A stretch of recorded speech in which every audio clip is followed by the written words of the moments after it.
বন্ধুরা, আজকের ভিডিওতে স্বাগতম। আজ আমরা বিস্তারিতভাবে জানব মকর রাশি নভেম্বর ২০২৫-এর পূর্ণাঙ্গ রাশিফল। নভেম্বর মাস মকর রাশির জাতকদের জন্য কর্মক্ষেত্রে ধীর কিন্তু স্থির অগ্রগতির সময়। ১৩ জুলাই থেকে শনি বক্রী থাকায় গতি কিছুটা ধীর হলেও ২৮ নভেম্বর থেকে শনি মার্গী হওয়ার প্রভাবে কর্মসম্পর্কিত বাধা ধীরে ধীরে কমবে। চাকরিজীবীরা পুরনো প্রজেক্ট বা অসমাপ্ত কাজের জন্য প্রশংসা পাবেন। যারা সরকারি চাকরি, শিক্ষা, হিসাবরক্ষণ বা ম্যানেজমেন্টে আছেন তাদের সাফল্যের সম্ভাবনা শক্তিশালী।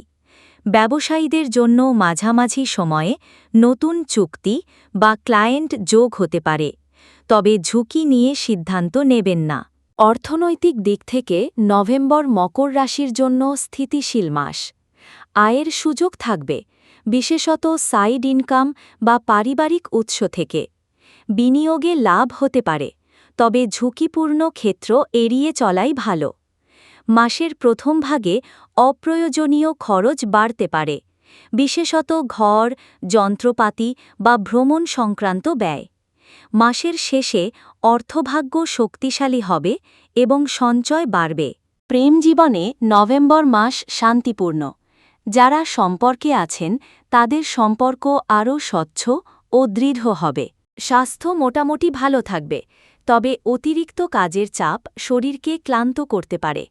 বিশেষত ঘাড়, কোমর বা হাড়ের ব্যথা দেখা দিতে পারে, তাই বিশ্রাম খুব জরুরি।